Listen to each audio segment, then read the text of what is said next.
Good evening to everybody, and a very warm welcome from the Raja Ravi Varma's Heritage Foundation for the first webinar of August. This is going to be a busy month at the foundation. As many of you do know that the work that we normally do is done on site, meeting people, documenting their artworks, authenticating Ravi Varma's paintings, and then creating educational models from our interpretation of his works. But this pandemic and the lockdown has taught us new lessons and forced us to explore more avenues and stay relevant even during these times. So August has been earmarked for technology as a month to stay engaged with our following on social media, our friends and our patrons of the foundation. We have some very interesting speakers exploring Raja Ravi Varma's art from new angles, interpreting his paintings, keeping in mind 19th century sentiments and juxtaposing those thoughts with the happenings of today. So yes, August is going to be a busy month and we are excited to share our resources with you and keep you engaged just as we normally do. Today's talk is titled Raja Ravi Varma, a poet of aesthetic and cultural confluence. It was to happen in April of this year. Unfortunately, air travel was suspended due to the pandemic and we were unable to host Patrick Connors in Bangalore. What excited us the most when we connected with him was his enthusiasm to speak about an artist whose work he had only seen in books and online, but never exposed himself to academically. J. Varma, our trustee, who is also an artist and a direct descendant of Raja Ravi Varma, was confident, having seen and experienced Patrick's lectures, that he would be able to find a new dimension to Varma's works that we had never explored before. You see, learning is about opening our eyes to new things, exploring new avenues, freeing our mind to think differently, and then objectively absorbing all the new information. So an American artist, completely new to Ravi Varma and his work, but highly qualified in his own field of specialization, was a novel combination for us. Some of the first things Patrick asked us was Ravi Varma technically educated?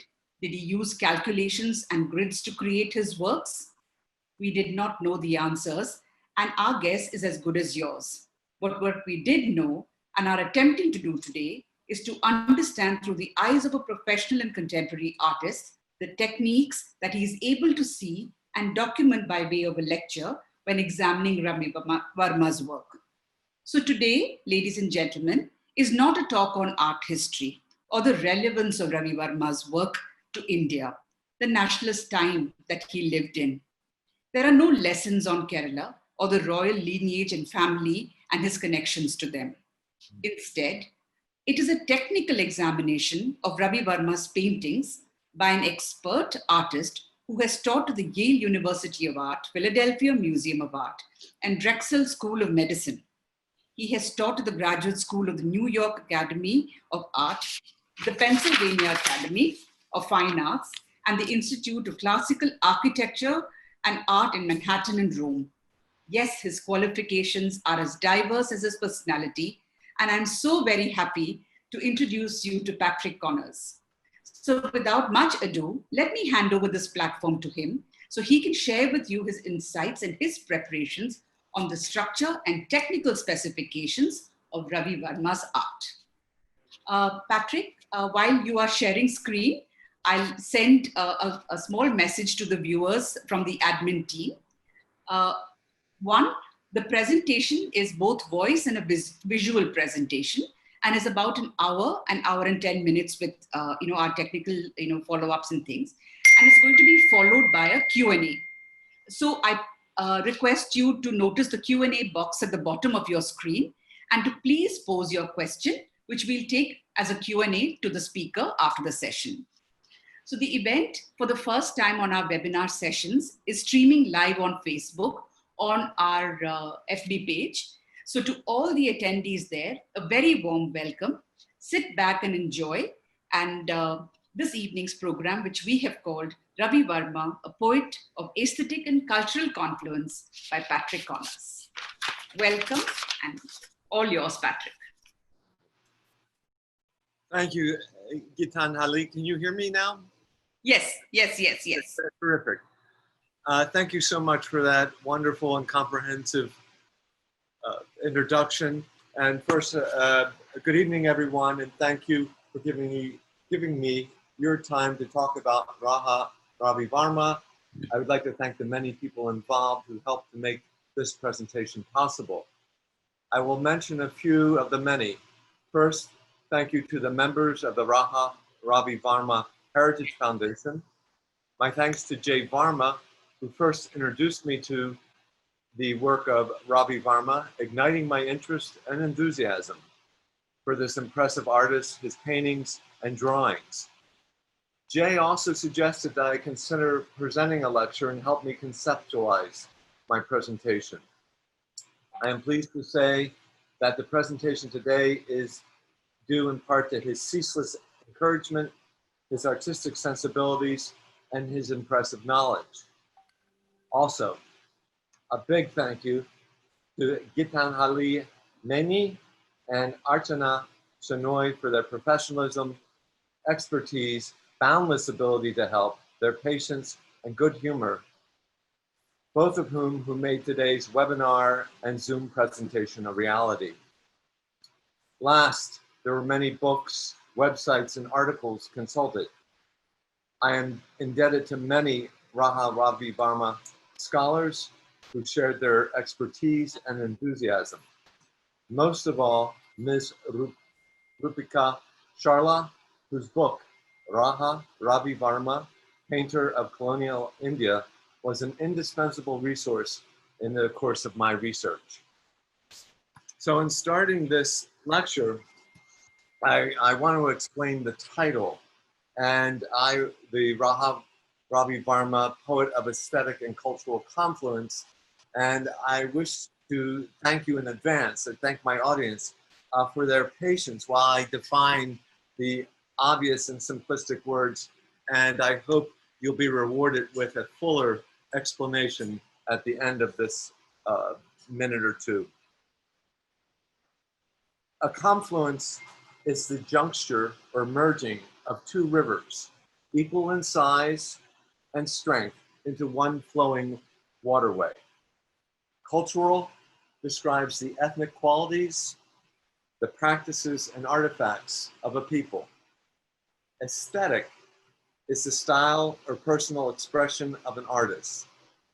And last and the most important, and perhaps somewhat unconventional, I'm going to define a poet as someone who manipulates intellectual underpinnings or the structures of an art form in order to express and convey emotive qualities.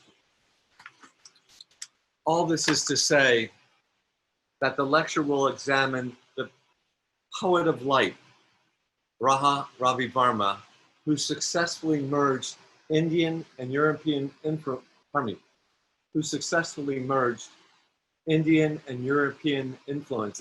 to produce remarkable paintings of his time, his Hindu religion and myths, his people, and his life, using Italian Renaissance pictorial structures. So my talk will discuss the pictorial structures that he received directly or indirectly in his training or looking at work, and to see how he manifested those structures and became this incredible, remarkable poet of light. So I'm going to start with the images now.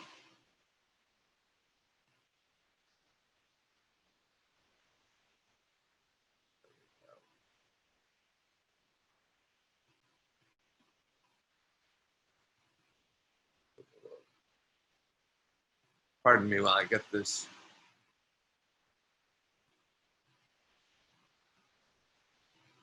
Can you all see the images now?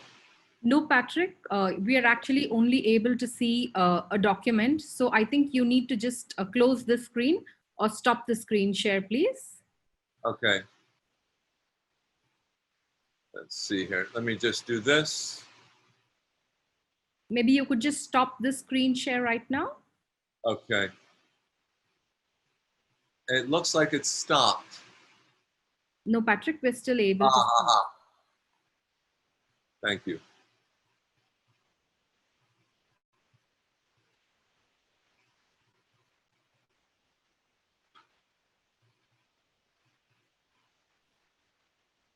Yes, we can see you now. You may proceed. Thank you. Thank you very much. So the first painting, what I would like to do is to show the images. I'll give a little brief talk about these. I'm sure most of you, if not all of you, are very familiar with these images. Ravi Varma's artwork is an outstanding achievement. He was given only the rudiments of training in European oil painting and yet became a master. Here are but a fraction of the many works in the thousands that display his skill in rendering in oil the three classic pictorial structures of Western art: spatial depiction, often called linear perspective, chiaroscuro, and chromatic development. These three pictorial structures facilitated the expression of his personal poetry. He depicted the mythological life of Hindu deities and religious figures, genre or scenes of everyday life, family life, and from his travels, portraits of those he encountered, commoner and exalted person alike, which helped shape the perception of an emerging modern India. So here's his self-portrait, which I'm sure you all are familiar with. And let's go to the second one. And I'll just briefly talk about these, maybe a sentence or two, the following images, and then we'll get into the pictorial structures, and then I'll revisit some of these paintings and talk about how these pictorial structures were manipulated by him to give these wonderful emotive qualities. Here we're looking at Shakuntala, removing a thorn from her foot. You know, it's a wonderful image. And you see these three figures in the foreground. Shakuntala is looking back. She's lingering. She's making excuses because she's has just been smitten by Dushyanta, who she's just met. And so she's trying to stay a little longer. In the middle ground, in the light, we see a figure, a cloaked male figure, and I'll discuss that more. I just want to review some of these. Look at this painting.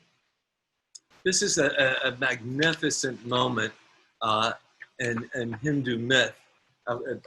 Pardon me, I'm preaching to you all who know so much more. I'm still very excited about seeing these things. Sorry to interrupt, Patrick. Can you make the screen a full screen so that people don't see closer? Yes. There we go. Pardon me. How's that? Thank you. Thank you. So this is Rama threatens the ocean god Varuna on his not making way for him. And of course, we know Rama has, he's looking for a bridge and there was no reaction. And so he shot an arrow into the ocean and Varuna appears and makes the bridge. What I'm interested in is the chiaroscuro effects of this painting, which he does so well. And by chiaroscuro, I mean the painting is not one of his bright paintings as we saw. We have a sky here in the previous painting and whatnot. This is all done in the mid-tone range. This is a very difficult structure to manipulate like that. And I think he does it quite well. Here is Ravana carrying off Situ and he's being, Jatayu is trying to prevent that. And of course we see a horrible sight happening. This is one of the few scenes that Ravi Varma painted with blood. And I just wanted to note, look where the sword is of Ravana. It's at the beginning of the action. This will become an important aspect in terms of how does an artist, a 19th century or Renaissance through the 19th century artist display action. So this will be something we'll discuss further. So he was also a master of genre scene. And here we see a very intimate scene between a man and a woman, stolen interview.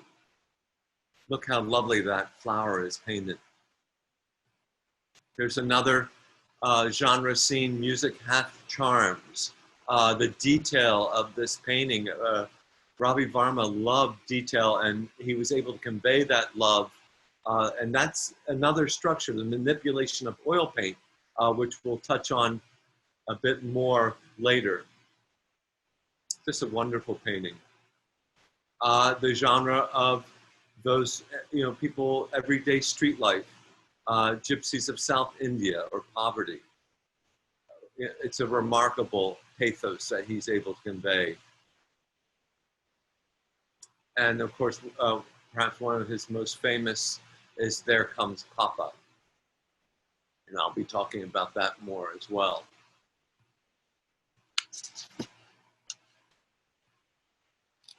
His portrait work, and I often divide portrait into intimate and formal portraits. This is Saint Gregorius, the bishop in South India that he painted. This is one of his formal portraits. One of the things that you may not realize in looking at this is the difficulty of manipulating the color red, especially in oil paint, and he does it masterfully. And then an intimate portrait of a royal figure is this portrait, the portrait of Rani of Kurapam, and it's just a lovely moment. And I'll be discussing more of his portraits later. One thing I'm a big fan of with artists is their drawings. And once again, Ravi Varma is no less a master in brush and ink than he is in oil. Look, this is the toddy tapper. It's just a wonderful drawing. And I should say with this, the last of the images that I'll, in this section of my discussion,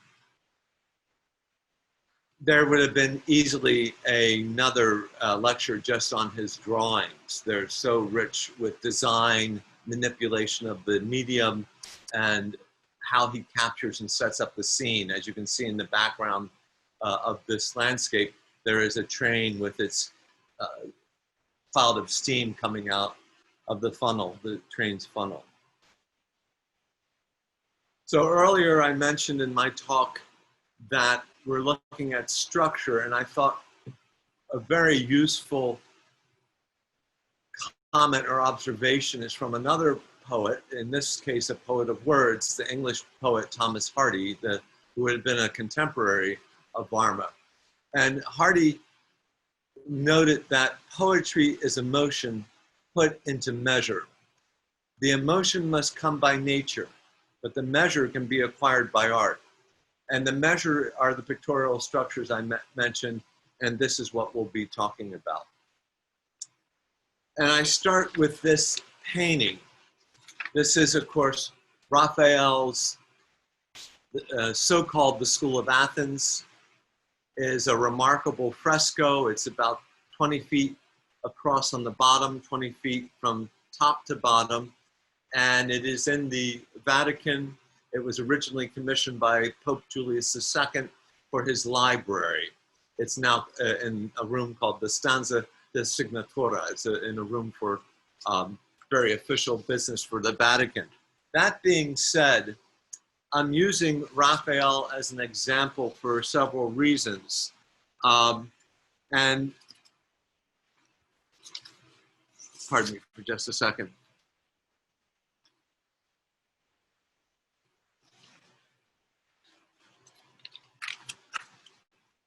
Pardon me, thank you.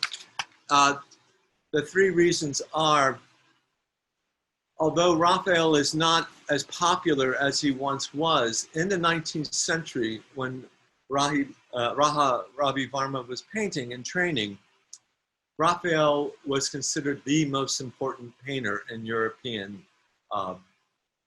amongst European painters and connoisseurs. In fact, the Prix de Rome one of the requirements of the Prix de Rome was to copy a Raphael in Rome when you were there. So this is what we are looking at, why we are looking at Raphael. The other thing is because the pictorial structure he's using is space, or more specifically, spatial depiction. And I will show in just a moment how he manipulated, or I should say, constructed that space with linear perspective.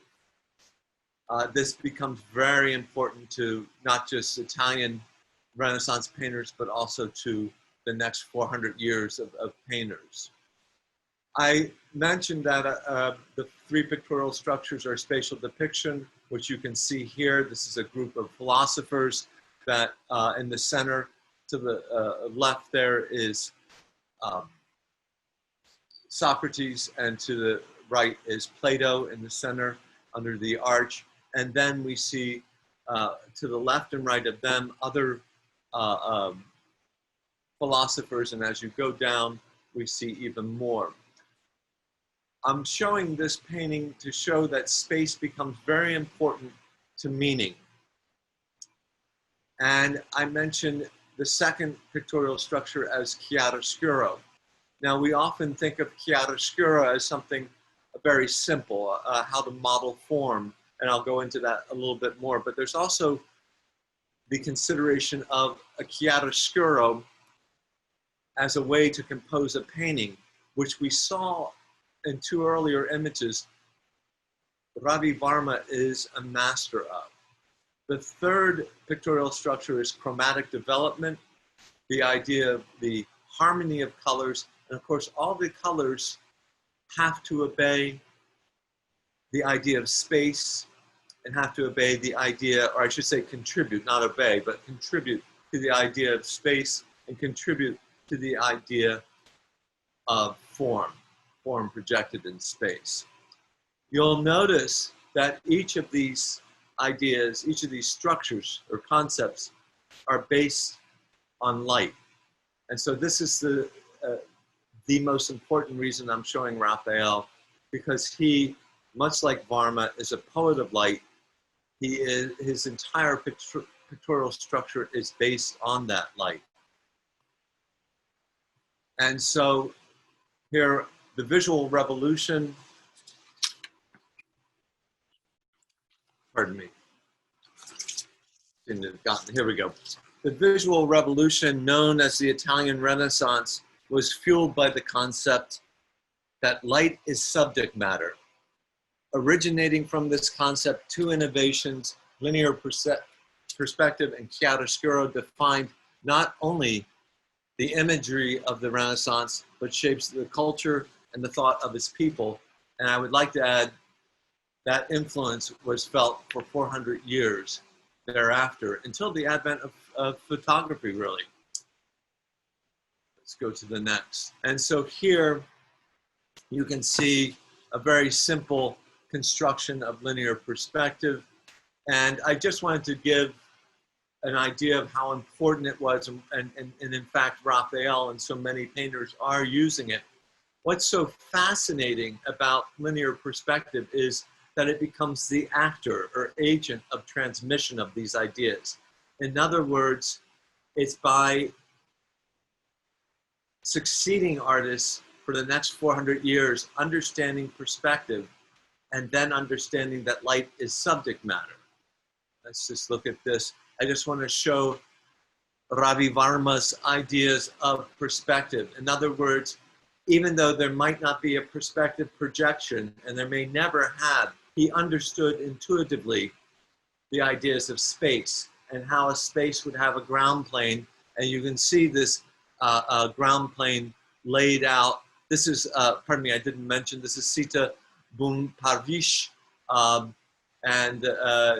She has been reunited with her husband, Lord Rama, and there are her two sons.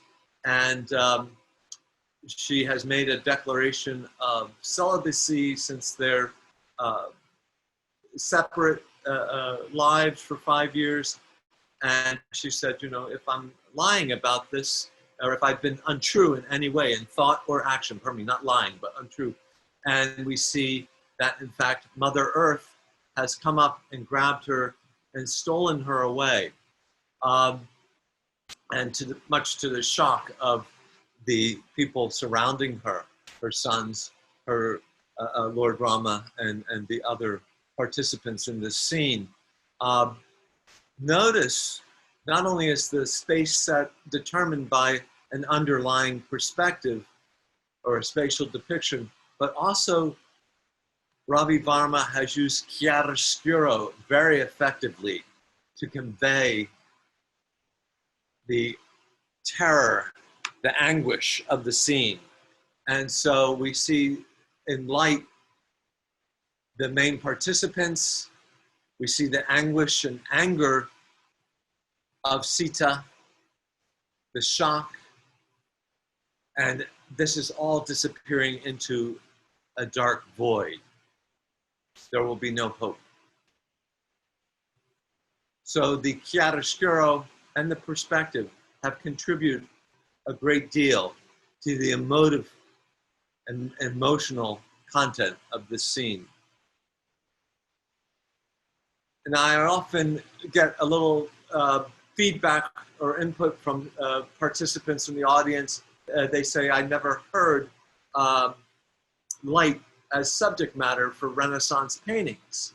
And I assure them that it, in fact, occupied the minds of all the great Italian Renaissance artists and therefore all the succeeding Renaissance thinkers.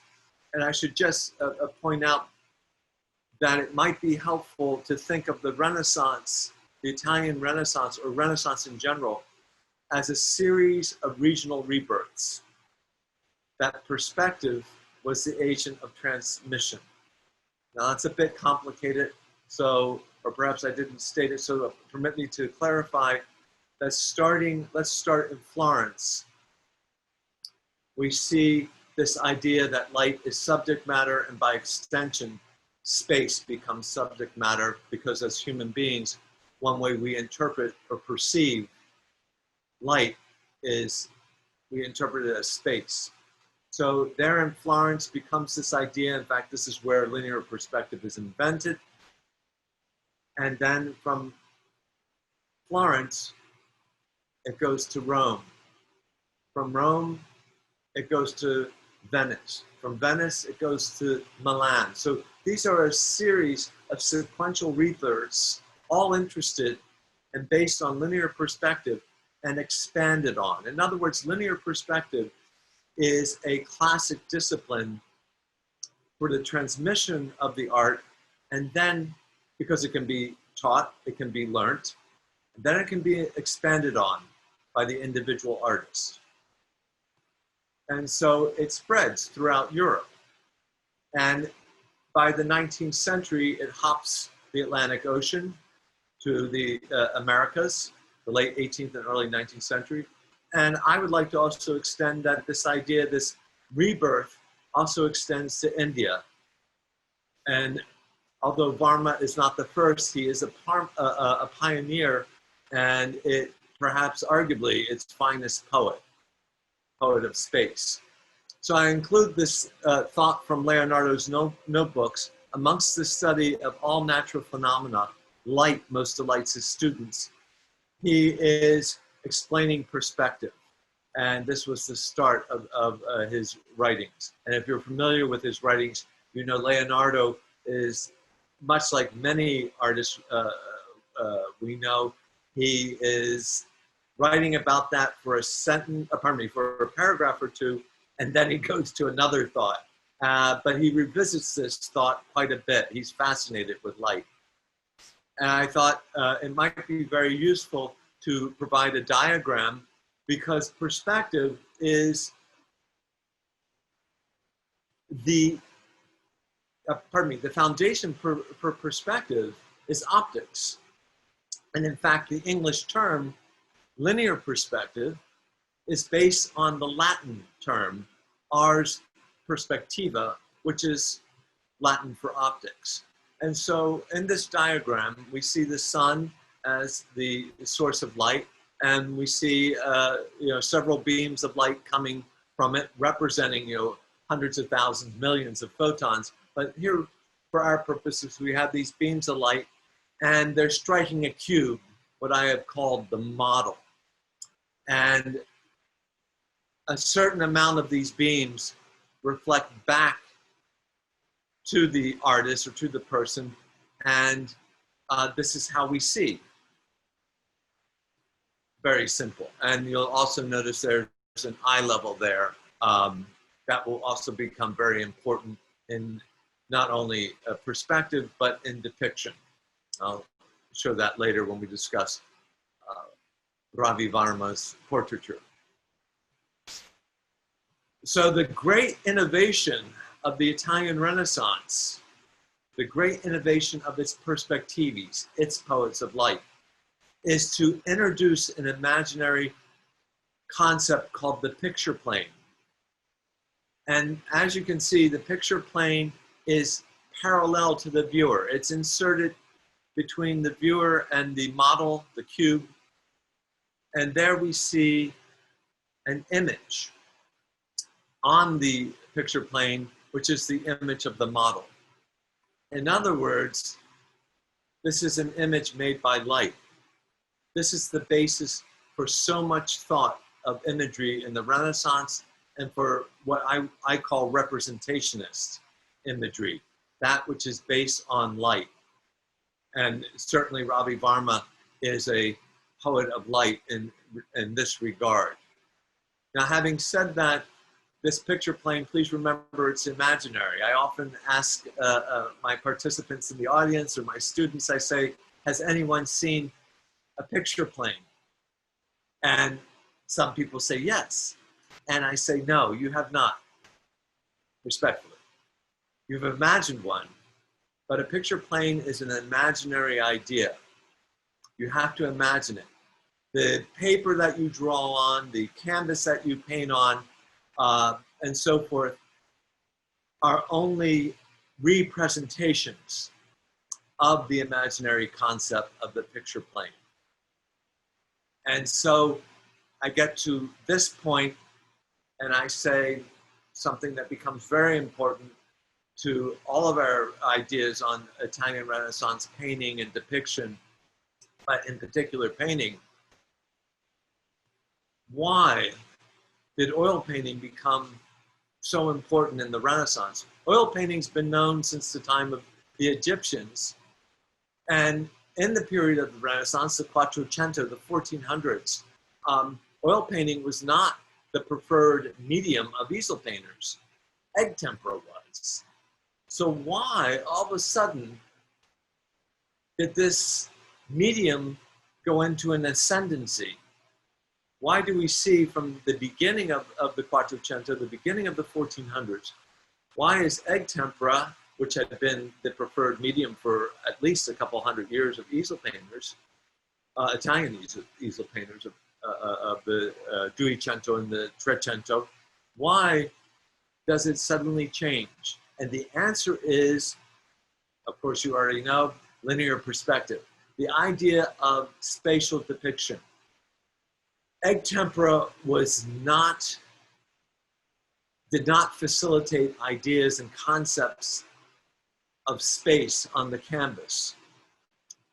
But oil paint, they discovered, did. With one brushstroke, you could display the breadth of spatial ideas. And with many brushstrokes, your whole canvas could then display space.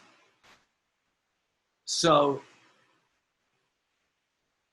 that becomes, from the end of the Quattrocento, oil painting becomes the preferred medium. And as I mentioned earlier, there was one structure I was going to discuss that I didn't mention with the three, the spatial depiction, chiaroscuro, and chromatic development. It's oil painting was the one, and we see that Ravi Varma is a poet of light because he chooses oil paint and he becomes a master of oil paint. And if any of you are painters or are friends or related to painters, you know that oil painters, that is, oil painting is a frustrating medium to master. And many times if you go through letters or notes or journals, you read about oil painters just having such a hard time mastering it. And all of a sudden, one day it happens. And of course, it doesn't just suddenly happen. It's dedicated years to what someone like Ravi Varma came up with. Now, having said that, he's a master of oil painting. This feeds into the chromatic idea as well, because in chroma, you have to design and come up and conceive and then execute how to manipulate chroma. And in one of the earlier images of St. Gregorius, the portrait of St. Gregorius by Ravi Varma, I mentioned his mastery of the manipulation of red. And we'll see that, I'll discuss that more as we have more paintings of his to discuss. And I wanted to talk on a bit more on the perceptual power of spatial depiction. And it says here, the early practitioners of the new art of perspective. So this is in the early 1400s. So we're talking about Masaccio, Brunelleschi, Ghiberti, Donatella. So these earlier practitioners in the Quattrocento, the 1400s, understood that its power lay not so much in revealing the way things are, as in manipulating the way things appear to be. So before photography, before anything else, here are these wonderful images done by these masters that transport us in time and space. And to bring it to Ravi Varma, it's the same thing. The 19th century, the photography is in its nascency. So images are still looked at as, very important artifacts and stimulants for ideas or contemplation. And so when we look at these ideas, pictorial ideas that Ravi Varma is painting for us, we realize the potency of the painting. So these painters, not only the early practitioners, but the next 400 years, these painters are interested, in short, in perceptual psychology and in how images could be used to precipitate mental states of a specifically spiritual nature. So this goes back to my idea of the intellectual underpinnings. You see that perspective, spatial depiction, is based on ars perspectiva, or the science of optics. And yet, its ultimate aim is an emotive quality. And this I want to credit is from Margaret Wertheim, a wonderful science writer. She was trained as a physicist, but she did some wonderful writing on the perceptual aspects of space. So again, bear with me in this very basic, and I'm sure you all have seen the very basic ideas of form and representation, this idea or Renaissance visual vocabulary, the square, the cylinder, the cone, the sphere, and the egg. These are the 5 basic solids of the language of representationist thought, the language of space. And here they are in chiaroscuro. So here is the second of the pictorial structures discussed again, basically, and again, I thank you for your patience. I'm sure you're all familiar with the ideas, but these are the intellectual underpinnings once again. Leonardo wrote in his notebooks that he often judges, or he said, pardon me, one should judge a painter's intelligence, not so much by what he's read, but how well he manipulates the chiaroscuro. And so in this, you can see the 5 major parts of a chiaroscuro. It has a highlight, there's the halftones, there are the shadow masks, the core shadow, the reflected light, and then the cast shadow, the shadow that is cast by the object. And in the center, you see the sphere. And you can, I just did the 5 basic solids here. And one thing that I like to talk about is the chiaroscuro, not just for how it is specific to individual forms, the 5 basic forms. But I think it's much more important to understand the chiaroscuro as a concept, as we understand space or spatial depiction as a concept. And so the chiaroscuro, this is my definition, you're free to disagree, but the chiaroscuro in a painting is something that is not describing the subject matter, but the ambiguity of space. In many cases, the chiaroscuro becomes the subject matter. So much like light, the absence of light becomes the subject matter. Something is hidden from you, and we saw that. Something is hidden. We don't see the future of Sita in the Bung Parvi painting that we saw earlier, Parvesta, pardon me, a painting. Her future is in the dark, literally in the dark. We don't know. So something is hidden from you, although you sense that it is there. It may be just a feeling. It may not be a very concrete thing. It's not palpable. You can't hold it in your hand type of feeling, but it is profound, not unlike love, fear, or gravity. The drama created in the shadows rather than the light, it evokes another dimension. There in the glooms, the light reflections and the ambiguity, the ambiguous dark passages is the poetry. Chiaroscuro contributes to freeing the viewer's imagination. It cancels knowingness. It restores reverie and contemplation. And this becomes very important to painting in a way it can enhance the narrative, as we saw in the painting before, and we'll see in paintings by Ravi Varma again. And it is a remarkably useful pictorial structure in this definition. So I hope you understand chiaroscuro not so much in the studio simplistic idea, which is very important, and it takes a great deal of mastery to do this, a great deal of training to master this, but in this idea. And again, again, I should say, the poet of light and the poet of chiaroscuro, Ravi Varma, is a master.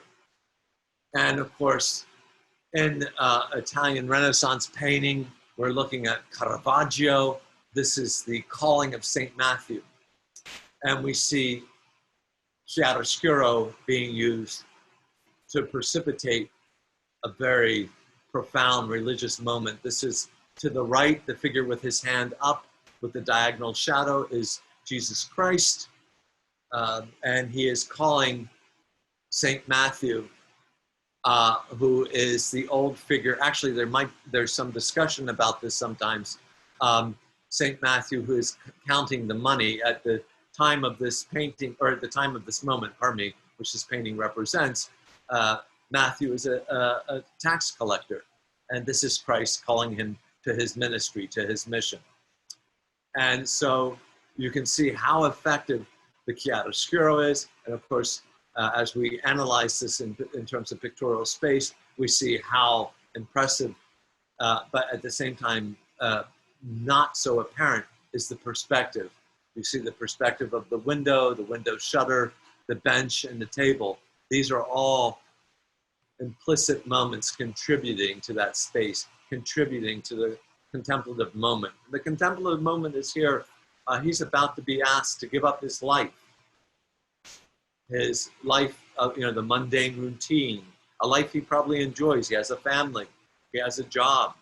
He's going to be asked to give this all up for a life of the spirit. And this whole painting is set up for to invoke in the viewer a contemplative moment. And going back to Ravi Varma's own moment, we see we're asked to contemplate a great loss, a moment of human nature asserting, being arrogant. Sita has dared the gods, and she was found lacking, and so she pays the cost. And so this is a painting that asks the viewer to contemplate, arrogance, the arrogance within all of us. Here is Sita in an earlier scene. Again, I'm looking at the primarily the Chiaroscuro. We see it not so dark as in the previous painting, but we do see that she's seated against a tree whose shade and form is going into the dark. Again, it's prescient of her future. She doesn't know that she'll be saved. She doesn't know what will happen. She's surrounded by demons. This is from the earlier painting. This is the outcome of her abduction by Ravana. By the way, in terms of chromatic development, look at the flesh on the demons. Look on the flesh. And by that, the flesh, I mean the chroma, how the form is manipulated. Look at her red shawl.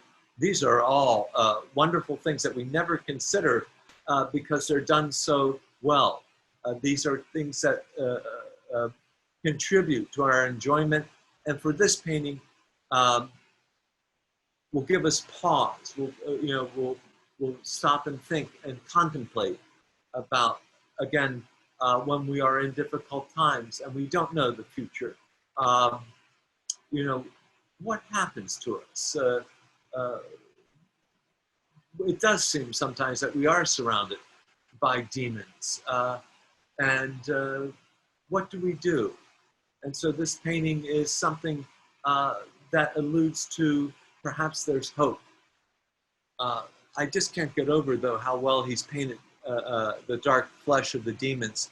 And that painting dark flesh is very difficult, partly because how do you make flesh or any object, any fabric, whether it's flesh, the shawl, how do you make, the chiaroscuro structure? And the simple answer, but wrong, is to add white.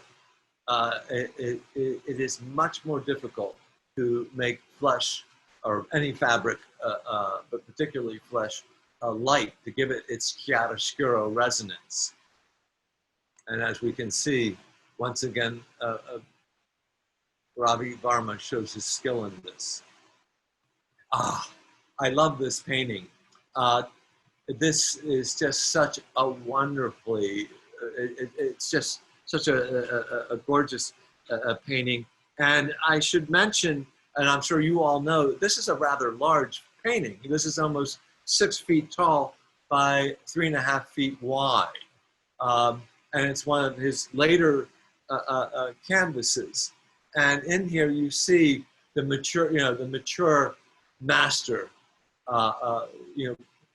coming together with these pictorial structures and evoking in a viewer a sympathy for this young woman who is obviously smitten.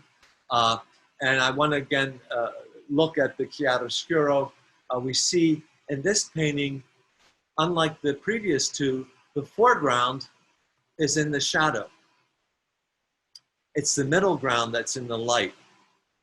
And we see her looking back. Notice that she is almost, by she, I mean Shakuntala is almost completely in shadow, except for her face and her shoulder. And this is a compositional device that he is manipulated so that our attention is brought to her first, and then the eye travels to the shadow of one of her companions there. We see both companions are mostly in a shadow, but like her, the one companion holding the flower basket, her shoulder and her head are in light. So there's a nice echo of this idea, but she's turned away from the viewer, unlike Shakuntala, who we see this figure is turned away from us. We see the back of her head, the back of her shoulder. And then that idea, that chiaroscuro idea, we get this idea, the light's traveling, and we go to the cloaked figure who we can't see at all, and he's cloaked. His head is cloaked. He's in the light, which presages perhaps Shakuntala's future. And we wonder, is that in fact, pardon me,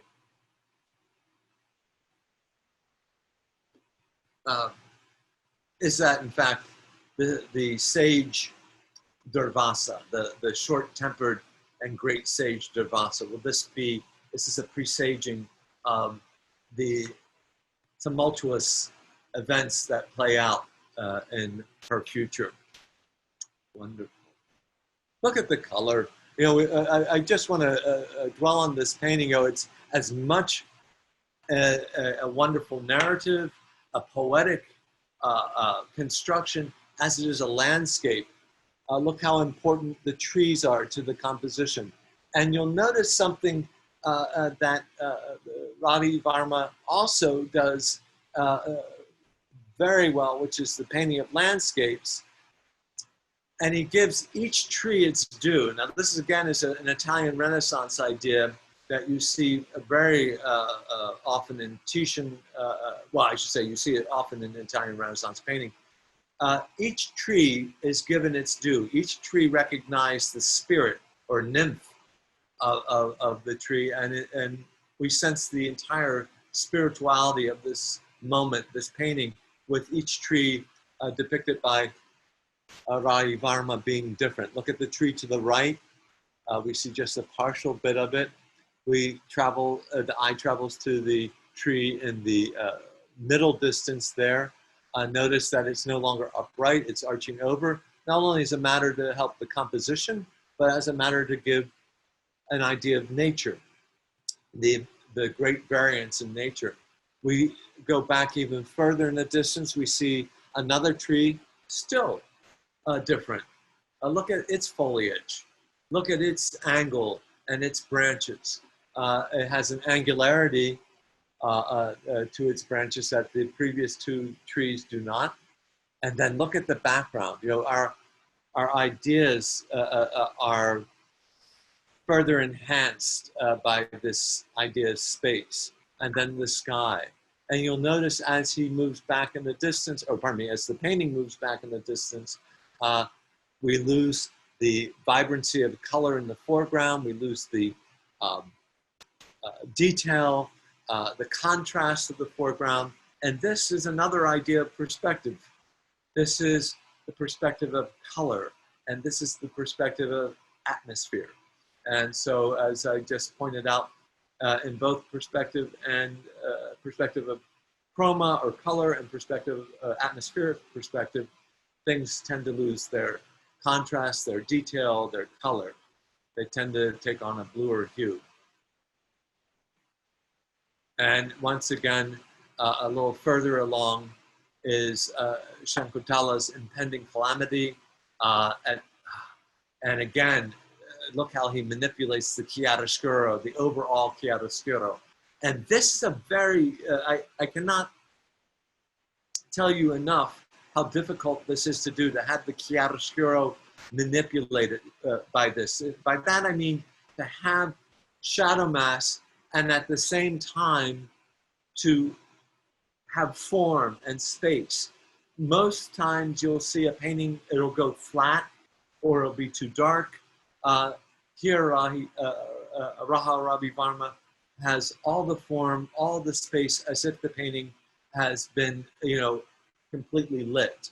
And yet, again, the chiaroscuro is there to enhance the poetry of the narrative. She has yet to realize that she has just snubbed the great sage, Durvasa. And I wonder that figure to the left, that small figure in the light again, as we saw in the previous painting, it's a cloaked figure with a cane.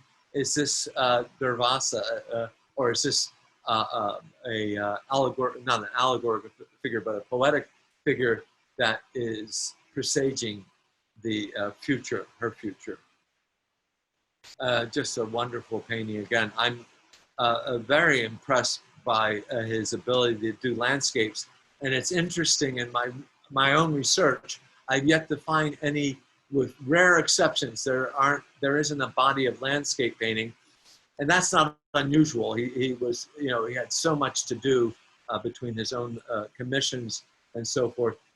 But his brother, who was his assistant many times, Rama Varma is a terrific landscape painter. I'm very impressed by the few landscape paintings I've seen of his. So let's go to the next. And so again, Margaret Wertheim, who's I quoted earlier, here's another. Since we are intrinsically embedded in space, our conceptions of space necessarily reflect our conceptions of who and what we are as human beings. And I think this is really what the Italian Renaissance, if you were to summarize its fascination with space, its ability to manipulate and precipitate these ideas, spiritual and mental states in nature. This also becomes very important, this idea right here, in portraiture. And here's the miser. So I'm going to show 3 portraits by Ravi Varma. And pardon me, I often find it useful to think of portraiture divided into formal portraiture and intimate portraiture. And intimate portraiture would be something like this. We're asked to contemplate the sitter as a fellow human being. That would be my basic description of intimate portraiture. Look, this is really something. I saw this portrait. I'm looking forward to seeing this in person at some point. And here would be a formal portrait. A formal portrait is about the sitter, but also about the sitter's station or status. And so this is one of, you know, a man, and I won't even attempt to pronounce his name except for the last part, Wadeyaard. So Mr. Wadeyaard's portrait here with his dog. And again, we look at the Chiaroscuro. It's very basic, so that it's set up so that we are concentrating on the likeness of the model. We see that, look at the floor. Here's perspective, a very useful idea of the floor tiles or stone to give the space, or at least to confirm the space. And then the third one, here is a lady with a fruit. And this is more of a genre idea in terms of portraiture. And he is attempting, again, though, to bring us into reflecting on the delights of youth. Now, to each of those paintings, I want to talk about perspective. Do you remember when I mentioned the eye level line in perspective? Well, it becomes very useful to manipulate the eye level line in portraiture. And in portraiture, in classic portraiture, classic Renaissance portraiture, there are 3 places for the eye level line to be. The first place, can you see the red line that goes across the miser's eye level? Ravi Varma has situated the sitter so that they share, or we share, their eye level. In other words, this is a threshold for an invitation to be one-on-one with the sitter. In this, in the second painting, you'll see that Ravi Varma has placed the eye level line a little lower. In fact, a good deal lower. It's placed around the chest level. The threshold here, the invitation is to understand that we're looking up at the sitter. This is a person of importance, or someone we should recognize as a person of importance. And conversely, he is looking down on us, the sitter. The third place, and this is very useful in portraits of children, the eye level line is placed well above the model, above the sitter, above the subject matter. And this, again, this type of placement of the eye level line precipitates different ways to come into the painting and different ways to consider the subject matter. And now I'm very impressed, and I know I have just a little time here. I'll finish up.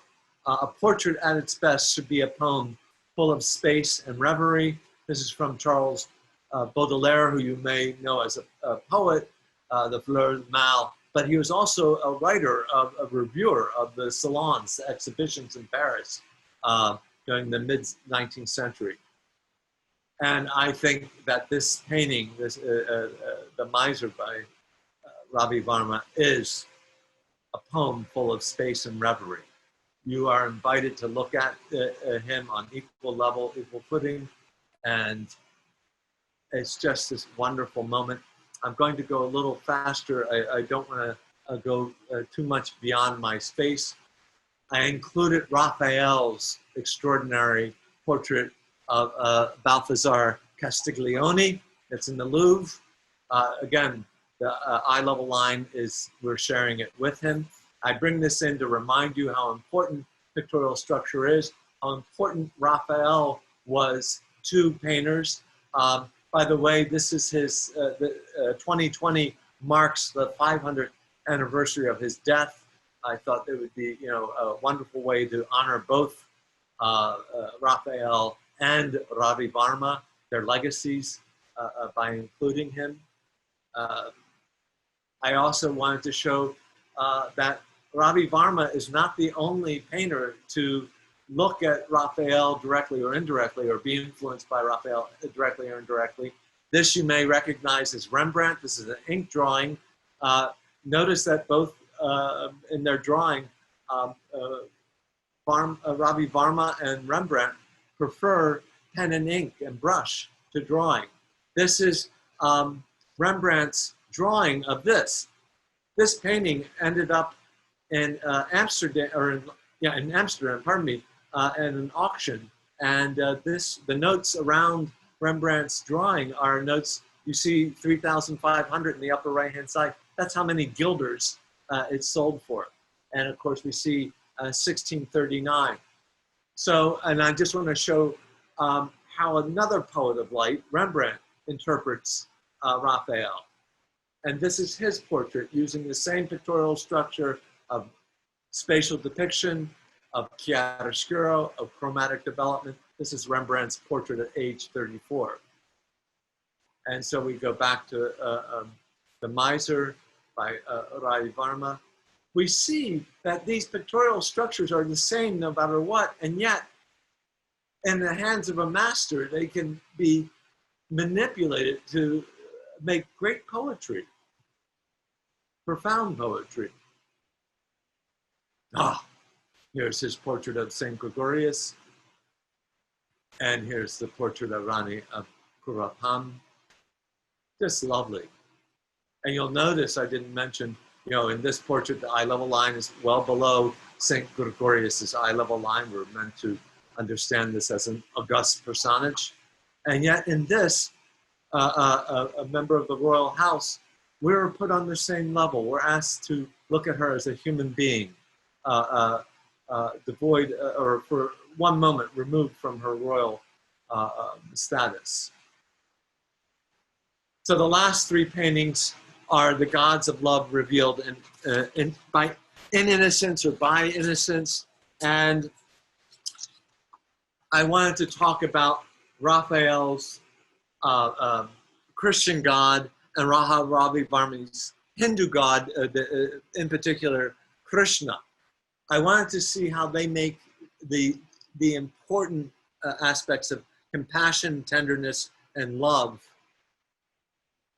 manifested in oil. And so this is Raphael's Tondo, the wonderful Madonna della Sedia, or Segilo, the Madonna of the chair. And in these paintings, sweetness, charm, love, these aspects that are not in contemporary, or I should say not lauded in contemporary Western painting anymore, which were lauded for 400 years, in Renaissance and Renaissance-derived painting. This is what I saw in Varma almost immediately, a connection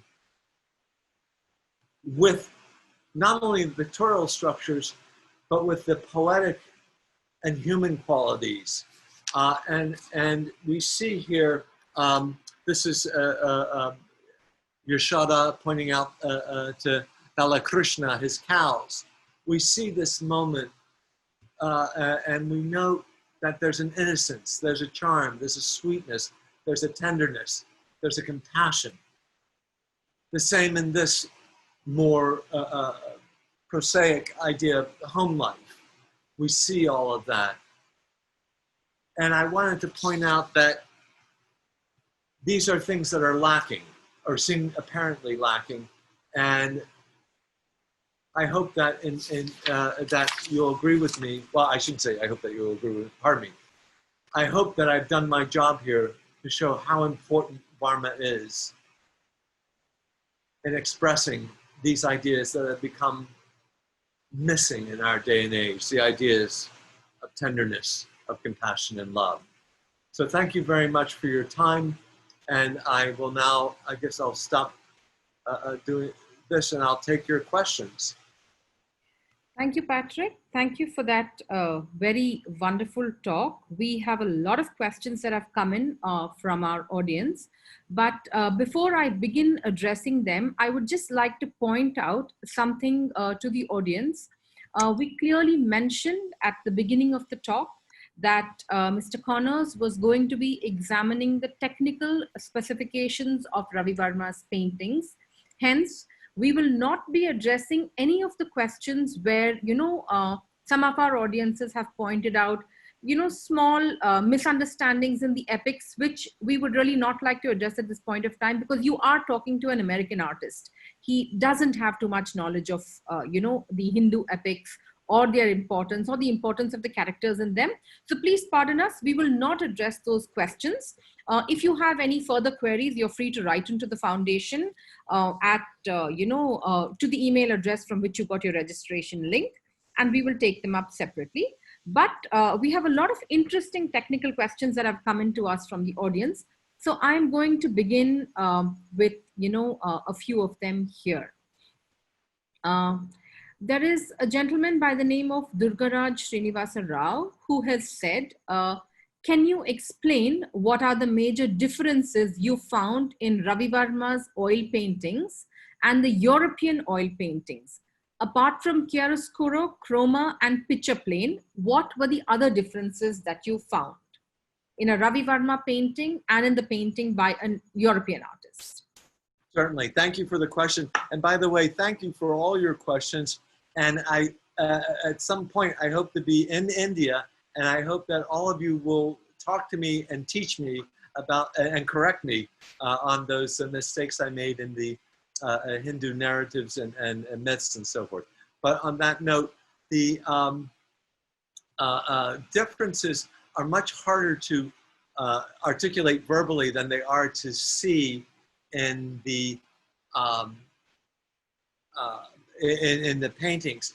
Obviously, the first thing you are when you see these paintings, you notice, certain details are particular to Indian culture, whether it's the myths or the flora and fauna, the tree or landscape, that is particular.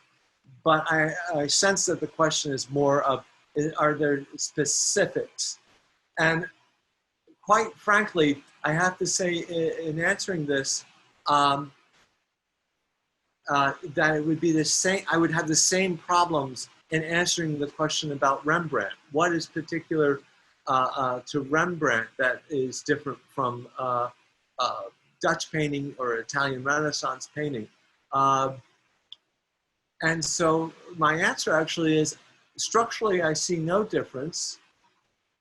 Particularly, I see difference because it's the Indian culture, but that would be the same answer for paintings of Velázquez in Spain or Rembrandt in Dutch cultures. I'm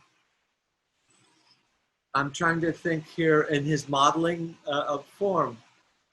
No, there is, you know, there is one thing he has in his chromatic development.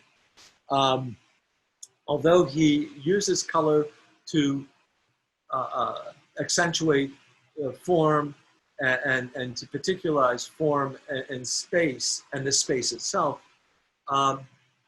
it is the colors. He often likes to go a little darker than, say, Raphael would, or darker. By darker, I mean in the shadow masses, there is an absence of color, which for Ravi Varma often enhances his form or enhances the mood of the painting. And you don't find that so much, the same colors in Rembrandt or in a Raphael, for example. But having said that, I could say there are a number of French painters of the 19th century where that would be true. Jean-Léon Bonnat, if you're familiar with his work, but it wouldn't be true in Gérôme. So I'm sorry, I hope my answer is, I hope I clarified some things, but I hope my answer isn't entirely unsatisfactory to you. I'm sure he's been satisfied with your answer. Before we move to the next question, I'd just like to tell the audience that we have a poll running. If you look to the bottom of your screen, right next to the Q&A box, you'll see a polling box. So we'd request those of you who are interested to please take the poll and, you know, give us your honest opinion on this webinar. Moving on to the next question now, Patrick, for you. This is from Sujata, and she asks, is it often that you come across an artist so prolific in painting the human form and landscapes? Can you name one or two more artists who had similar skills like Ravi Varma? Thank you for that question. I have to say, and Arkana and Gitan Hali will confirm this, I had so much difficulty in compressing the lecture. I started out with so many images, and I kept taking them down. Partly, it's amazing to consider that he was in his 50s when he died, and he produced so much artwork. That is unusual. That's a singular achievement. There are painters that do that, but they are singular as well. One that comes to mind, of course, is Rubens, but Rubens had the benefit, and Raphael, both of them produced an enormous amount of work. Raphael, in a very short lifetime, he was in 37 when he died, but they both had workshops. They had assistants to help them.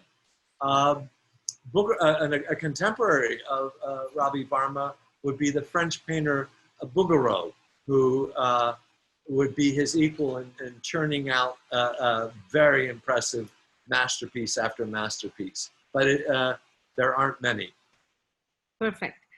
We have another interesting question here from Mr. Vinod Raja, and he asks, do you see a relation between the tonal scale of a painting and the musical scale? Thank you for that question. Oftentimes, and in particular during the 19th century, there were attempts to unite all the arts. And so when we talk about tone, for example, in a painting, that term was borrowed in the 19th century and made a part of the vocabulary to describe painting. I would say yes, but it would be a very qualified yes, in that both tone in music and tone in painting, I would look at the overall tone, maybe not specific to a part of the painting, and I would say the tone, it does have a similar effect, if different. Obviously, the tone in music is a much different thing, but the qualities, the importance and overall effect to the work are similar. Another interesting one that's come in is one of our viewers asking, we already know that Leonardo da Vinci used mirror image techniques in Renaissance paintings. Do we find the same technique in Varma's painting as well? Another good question, and this one I'm going to have to say I don't know, and I didn't see that in Ravi Varma, but it may be that he did. Okay. Another interesting one that's come in by another attendee is he wants to know how the viewer's eye level is determined. The viewer's eye level, this is the most difficult thing to explain verbally, besides the first question, in which, you know, we need to have images. But let me just say this. If you were to stand up now, if you're seated, stand up and note where your eye level line is. And let's just say you're 6 feet tall. So if you're looking at a wall with paintings on it, which I'm doing right now, my eye level line right now would be 6 foot when I stood. And so let's say an artist is going to paint me, but they're seated. Although my eye level line is 6 foot, if they're seated, their eye level line is probably going to be around 4 feet. So their eye level line is going to come across their chest. But let's pretend for a moment they don't like that idea. They want to be on my equal level. So now they're going to stand up, and they're 6 foot as well. And so now we're sharing our eye level lines. And that way the eye level has changed, but we're on equal footing. Now let's imagine he goes, I don't like, or she, they don't like that idea that we're on equal eye level lines. So they say, sit down, to me, the subject matter. I sit down. Now my eye level line is about 4 feet. It's changed from 6 to 4 feet, but their eye level line remains at 6 feet. And so now we're going to get the third example of eye level structure, in which it'll be like a child. And so the painting will reveal that I'm looking up at the viewer, or the viewer is looking down on me. And it can be, it's not derogatory that, these ideas of up and down, or they're not laudatory. They can, but they do usher the viewer in a particular way.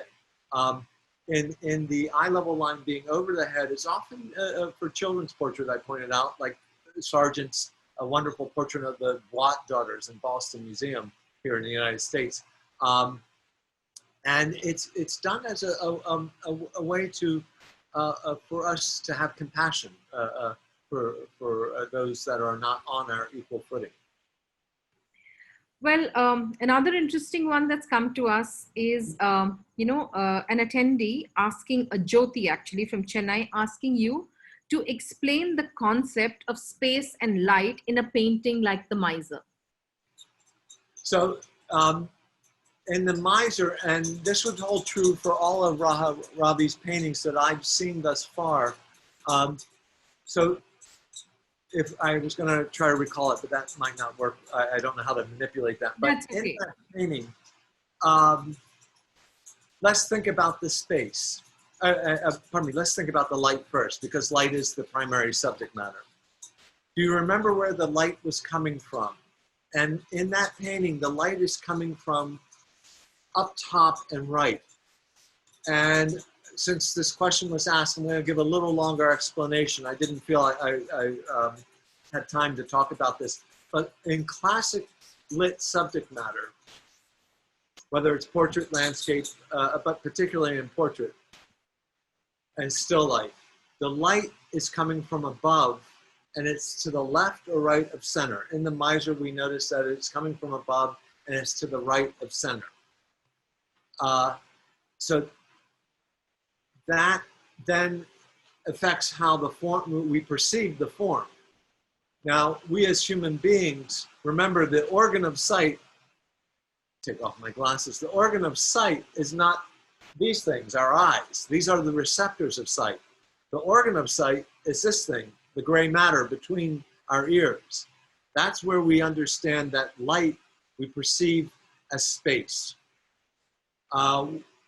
We as human beings have been given this gift of visual acuity that interprets light as space. Different mammals, different, all the fauna interpret light differently. if they interpret it at all, or perceive it. When I say interpret, I'm talking about perception. One of the ways we perceive it is as space. And so as soon as a painting, I shouldn't say as soon, when a painting uses light as its subject matter, by extension, space is also incorporated. We understand it. Now, having said that, in the hands of a lesser artist, let's say we look at students who are talented, who are creative and intelligent. We look at their early attempts, their first attempts at drawing, and we often notice, wow, they did, that's pretty impressive, but the painting is, or the drawing is flat. And that's because the pictorial structures and the execution, in this case, the executions of the medium or media, whether it's pencil, brush and ink, or brush and oil paint, or watercolor, they haven't realized the chiaroscuro properly, or they haven't executed the chiaroscuro properly. And so everything goes flat. In other words, the form loses its projection, or the form loses its recession, and there is no space.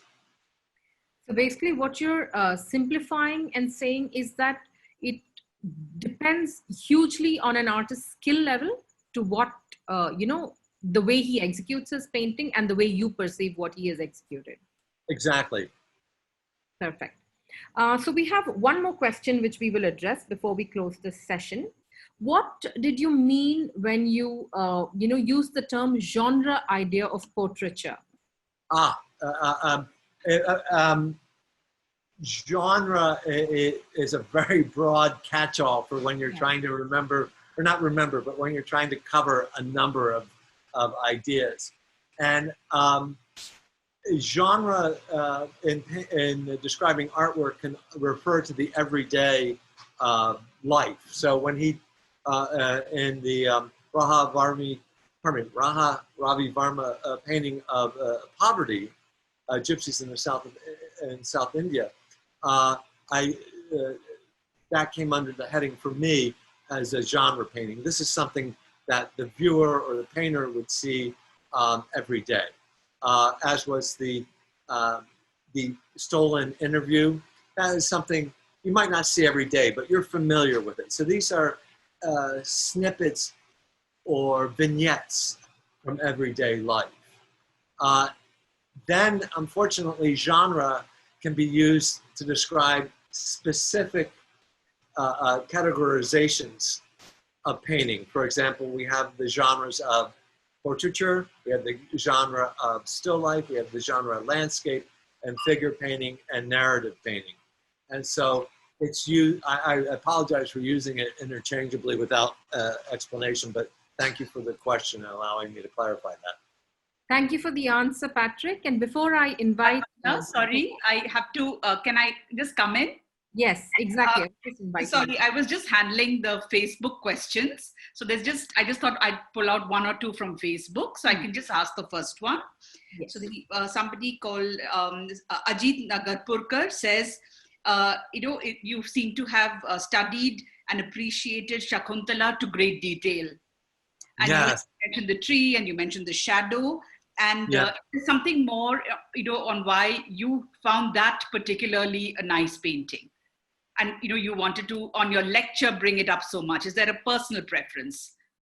Yes, that was a personal, as I did the research, as I did the lecture, developed the idea from the lecture, and this is about a year in the making.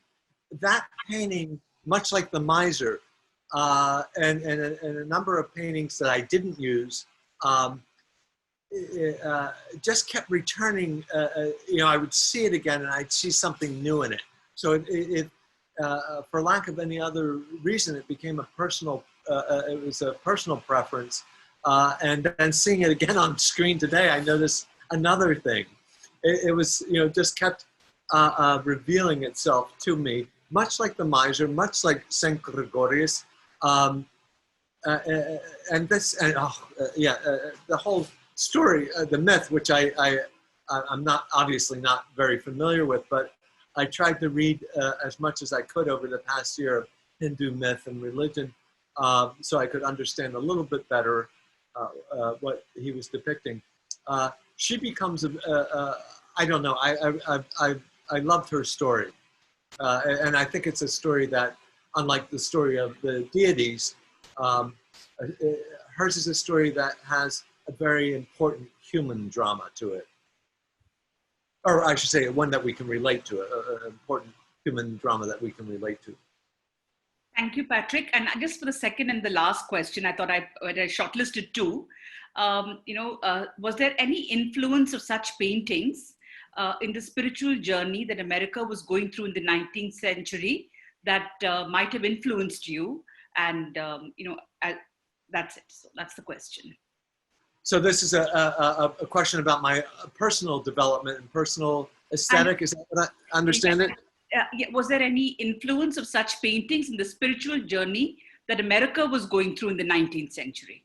Yeah. Well, I should point out that I'm not that old. I was in the 20th century, but living. But I have to say, I was raised Roman Catholic, Irish and Czech Roman Catholic. And so part of the religion is imagery. And, growing up, there were a number of religious icons, Christian religious icons in the house. And those affected me quite a bit. In each room we had a sculpture, a small cross of Christ crucified on the cross. And I remember being very moved, and when I was younger, doing a drawing of those. I wasn't, by the time I became cognizant of 19th century paintings that were spiritual in nature, I think I had already been formed spiritually.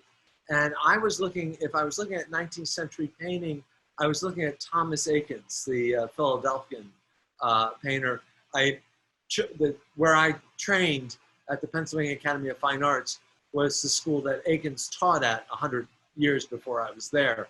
And so that was perhaps my biggest influence when I was, my biggest 19th century influence when I was training. Any more questions, Geeta? Shall we close this session? Yes. Is there anything else you'd like to say, Patrick? And before I kind of come to... No, I'd like to thank everyone. Of course, you two really, the amount of work that you all did to make this a success, I cannot thank you enough. And I'd like to thank, I'm sorry, you were going to say something. No, after you. And it really, thank you to all the audience. I greatly appreciate you allowing me to come into your homes or screens or wherever you are to talk about this. And I do look forward to coming to India. I look forward to meeting you all in person. And I look forward to learning even more about Indian culture. So thank you for that, Patrick. Thank you very much. Very quickly, I just wanted to tell you that there were 3,000 people watching on Facebook Live, and we had close to about 350 people watching here. And we're going to copy the question box and send it to you on an email, and you can choose which ones you want to reply to whenever you have time. Because I said, in sort of saving the session. Predominantly the ones that we did get, and I thought I should share as end of session comments, is people found it very informative, and they're still online because it was a new perspective completely. And I think some of the questions, like Archana said, was talking about how lighting in a museum where Ravi Varma paintings are kept can be improved, because I think everybody, we learned so much, so we just want to implement it, maybe perhaps, So, yeah. So thank you for that. And thank you for sort of making this happen. It was on our list and it was on our thing from April, and we're just happy it happened. So thank you once again. Lots of love to you, Crystal. So thanks once again. Thank you so much. This was a real pleasure, and I hope most of your audience found it of interest and that it was a success for the Varma Heritage Foundation. Yes, surely. Thank you, Patrick. Thank you. And in closing, to all our viewers here and on Facebook, just a quick thing that August has just begun. We began with Patrick because for us, we wanted to begin August with Patrick, and we've done that. We have 3 interesting sessions coming up. They're tentatively placed for the 13th of August. Dinesh Vazirani, who's the CEO and MD of Saffron Art, will take us through Ravi Varma and other classics. We have 20th of August, veteran in the subject, Rupika Chawla, talking about the history and the story of the Puranic paintings. So many of the questions not answered by Patrick will be answered by Rupika more easily. And on the 27th of August, we have Aesthetics of Indian Beauty by Deepanjana Pal. So that's our lineup. Do save the dates. We've moved into a weekday format because the lockdown and everything's easing a little bit here. So instead of blocking the weekends, we're moving to weekdays. And we look forward to having you with us. And thank you once again for attending, the overwhelming motivation and support you give us, not just today and not in just today's webinar, but as you give us all along. So thank you once again. Thank you to our chairperson who has dialed in from her, Rukmini Varma, my fellow trustee, Jay Varma, who has curated the show because he's the only one who heard Patrick and was very keen we have this. Thank you, Jay. To all members of the Varma family, our attendees, thank you for attending and have a super evening. And to you, Patrick, and all our American audience, have a great day. And see you soon. Thank you. Looking forward to it. Thank you.